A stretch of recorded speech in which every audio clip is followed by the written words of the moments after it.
हाँ दोस्तों, एक और बार आप सबों को स्वागत करते हैं www.forexgurukul.com के चैनल पर। आज हम लोग टेक्निकल एनालिसिस क्या है वो देखेंगे और टेक्निकल एनालिसिस का फाउंडेशन क्या है, नींव क्या है वो देखेंगे आज।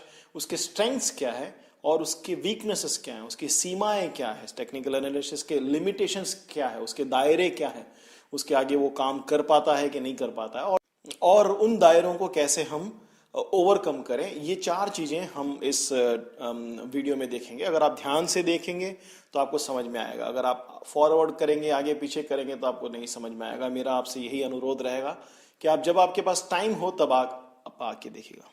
याद कीजिए, जब हम छोटे थे बचपन में और हम लोग डॉक्टर के पास जाया करते थे तो डॉक्टर क्या करते थे आपको याद है? डॉक्टर हमारा नब्स पकड़ लेता था और मुंह में थर्मोमीटर लगा देता था और 10 मिनट तक चुपचाप बैठा रहता था। याद है ना आपको? वही होता था अक्सर। 15-20 साल पहले इतने ज्यादा उपकरण नहीं थे, इतने इक्विपमेंट्स नहीं थे डॉक्टरों के पास जितने आज हैं। तो केवल दो चीजें करता था वो, पहले तो नब्स पकड़ लेते थे और मुंह में एक थर्मोमीटर लगा देते थे। 2 मिनट के बाद डॉक्टर पूछते थे कि हाँ भाई बोलो क्या है, क्या प्रॉब्लम है आपको। एक जोक है इस पे कि एक आदमी जाके बैठता है तो डॉक्टर उसके मुंह में थर्मोमीटर लगा देता है और हाथ पकड़ के कहता है 2 मिनट के बाद कि बोलो भाई क्या प्रॉब्लम है। तो एक पर्ची निकाल कर कहता है कि डॉक्टर ये एड्रेस कहाँ पे है। तो डॉक्टर बड़ा गुस्सा हो जाता है, कहता है कि तुमने पहले क्यों नहीं बताया। तो कहता है मैं कब बताता, तूने मेरा हाथ पकड़ लिया और मुंह में थर्मोमीटर जो लगा दिया है। Anyways, coming back to the point, doctors लोग उस टाइम पर, आपको पता है कि हमारे इस नब्स को देखने से हमें एक पर्टिकुलर इंडिकेटर मिलता है और वो है कि 72 टाइम्स ये बचता है, 72 टाइम्स बचता है। अगर 10 ज्यादा रहा, 82 रहा तो भी प्रॉब्लम है, और अगर 10 कम रहा, 62 रहा तो भी प्रॉब्लम है।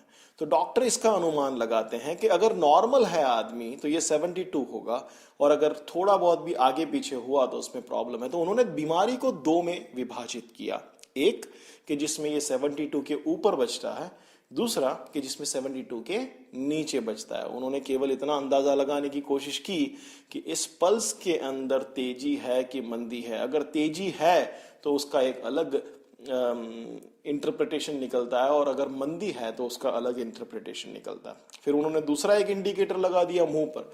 याद रखिएगा दोस्तों कि हमारा जो पल्स है वो हमेशा हमारे बॉडी के साथ मिला जुला हुआ है। अगर हमारे बॉडी में कोई प्रॉब्लम है तो वो पल्स में दिखेगा, हमारे बॉडी में कोई प्रॉब्लम है तो वो हमारे टेम्परेचर में दिखेगा। और किसी ने आके कहा कि भाई हमारा यूरिन जो है, अगर बुखार आता है तो मेरा यूरिन पीला होता है और अगर बुखार नहीं आता तो नॉर्मल रहता है, तो मेरा यूरिन का और मेरे बुखार का भी कोई लेना देना होगा। वैसे ही मेरे ब्लड का और मेरे बुखार का, मेरे या बॉडी के अंदर के जो डिजीज है उसका प्रॉब्लम का कुछ ना कुछ तो तालमेल होना चाहिए। बेसिक उन लोगों ने वहां पर एक अनुमान लगाया कि जो बॉडी के अंदर से आता हुआ जो डेटा पॉइंट्स हैं उसका बॉडी से कुछ ना कुछ रिलेशन है। मतलब बॉडी से जो बाहर निकल रही है डेटा, वो बॉडी को ज्यादा समझती है इससे कि हम बाहर से अनुमान लगाएं। तो कौन से डेटा पॉइंट्स है बॉडी में से आज जो बीमारियों को अनुमान लगाने के लिए उपयोग होते हैं? एक है हमारा पल्स, दूसरा है हमारे हार्ट बीट्स, तीसरा है हमारा temperature, blood, urine, saliva, stool और आंखों का रंग। ये सारे हमारे डेटा पॉइंट्स हैं। इस डेटा को देखते हैं, इंडिकेटर्स हैं कि हमारा बॉडी हेल्दी है या नहीं। डॉक्टर इनको स्टडी करता है। सोचिए, आज यूरिन टेस्ट करने से आज मेरे ख्याल से 95% ऑफ जितनी भी बीमारियां हैं वो सारी आज अंदाजा लगाया जा सकता है। वैसे ही ब्लड टेस्ट करने से सारे बीमारियों का अंदाजा लगाया जा सकता है। स्टूल टेस्ट से, हर टेस्ट से आज सोच कर देखिए कि बॉडी के अंदर से जो डेटा आता है, बॉडी जो चुपचाप जो डेटा दे रहा है, पल्स हो या टेम्परेचर हो या बीपी हो या हार्ट बीट्स हो, उन सभी के जो डेटा को है, लोगों ने, मेडिकल साइंस ने उन डेटाओं को लेकर स्टडी किया और उन्होंने एक अनुमान लगाया कि जब जब ऐसा हुआ तब तब वैसा हुआ, तो जब जब ऐसा होगा तब तब ऐसा होना चाहिए। आप समझ रहे हैं कि जब जब प्लेटलेट काउंट्स इतने रहे तब तब ये बीमारी हुई, जब जब प्लेटलेट काउंट्स इतने होंगे तब तब ये बीमारी होनी चाहिए। एक अनुमान लगाया इन्होंने हिस्टोरिकल डेटा पर। History repeats itself.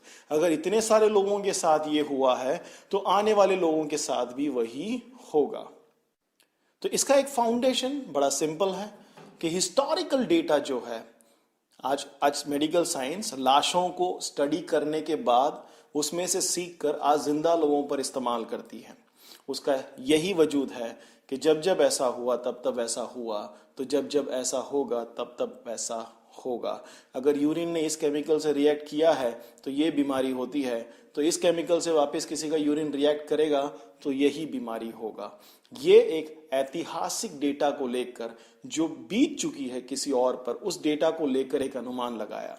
तो हमारे डेटा पॉइंट्स आपने देखे। अब मार्केट आप सोच कर देखिए, आप किसी आईसीयू में कभी जाएंगे तो आप वहां पे देखेंगे सीएनबीसी और आईसीयू के रूम में कोई ज्यादा अंतर नहीं है। वहां पर भी जाएंगे तो आप एक बड़ा सा चार्ट लगा रहता है, वहां पे टूं टूं टूं टूं चलता रहता है, वहां पे कुछ नंबर भी अलग अलग चलते रहते हैं। आपने देखा होगा जैसे स्टॉक मार्केट का प्राइस ऊपर नीचे होता है वैसे ही हमारे पल्स भी ऊपर नीचे होते हैं। आपने देखा होगा इस चीज को। तो आप सोच कर देखिए कि जैसे हमारा बॉडी हमें डेटा पॉइंट देता है वैसे ही मार्केट हमें डेटा पॉइंट देता है। मार्केट भी हमारे उसके डेटा पॉइंट्स को शांति से आराम से प्रतिदिन देता रहता है। ओपन, क्लोज, हाई, लो, सपोर्ट, रेजिस्टेंस, वॉल्यूम, उसके ऑल टाइम हाइस, उसके all time loss, overbought situations, oversold situation, सारी चीजों को जैसे हमारा बॉडी पल्स देता है, हार्ट बीट्स देता है, सब जो चीजें देता रहता है डेटा, उसी तरह से मार्केट भी बिना कुछ बोले देता रहता है।